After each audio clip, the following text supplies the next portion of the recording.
We begin with a promising trend in Oakland. Crime is dropping significantly, continuing a shift that started last year.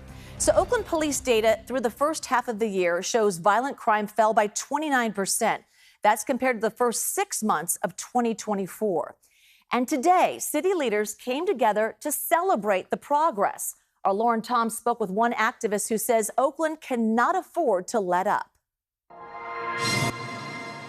Every week, Joe Griffin waits for a fresh set of numbers. They're not just statistics to him. They're a pulse check on the city of Oakland. And the numbers he's holding now tell a story of progress, as overall crime has dropped 28% in the first half of the year compared to the same time in 2024. So when I look at this, to me, it tells a story of we need to invest in finding out what is actually working. City leaders say what's working is a united effort, an approach that includes grassroots crime prevention groups like Youth Alive, where Joe has worked for 16 years, and a more visible police presence. He's seen Oakland's crime patterns rise and fall. In 2023, overall crime spiked 17%. This year, he says the numbers show a momentum that the city can't afford to lose. I think it's the start of something. And I think that for folks who live in Oakland, for folks who want to change the narrative around how we think of Oakland, it shows that not only do we want public safety, but we're working towards it.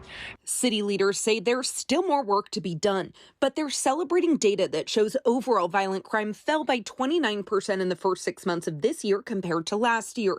That includes a 21% drop in homicides, an 18% drop in aggravated assault, a 24% drop in rape, and 41% drop in robbery. Property crime is also dropping. Burglaries are down 19%, motor vehicle thefts down 45%, and larceny down 17%.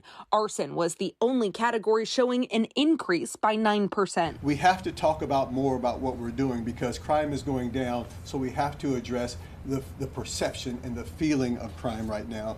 Oakland's 911 response times are improving too. Now, 73% of emergency calls are answered within the first 15 seconds. It's still shy of the 90% statewide goal, but Mayor Barbara Lee says it's the progress the city has been craving. These results show that we're on the right track, but our work is far from done. We're going to keep building on this progress with the same comprehensive approach that got us here.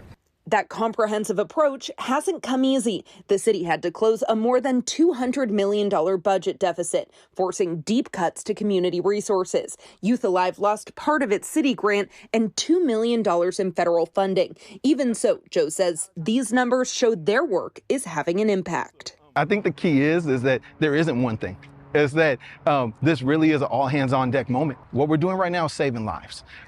We have time to evaluate. We have time to figure out why it's happening, but we know that what's happening is good.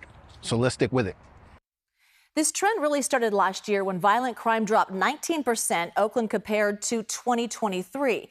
The city attributing that to the revival of the ceasefire program, which is designed to intervene with people at high risk for committing gun violence.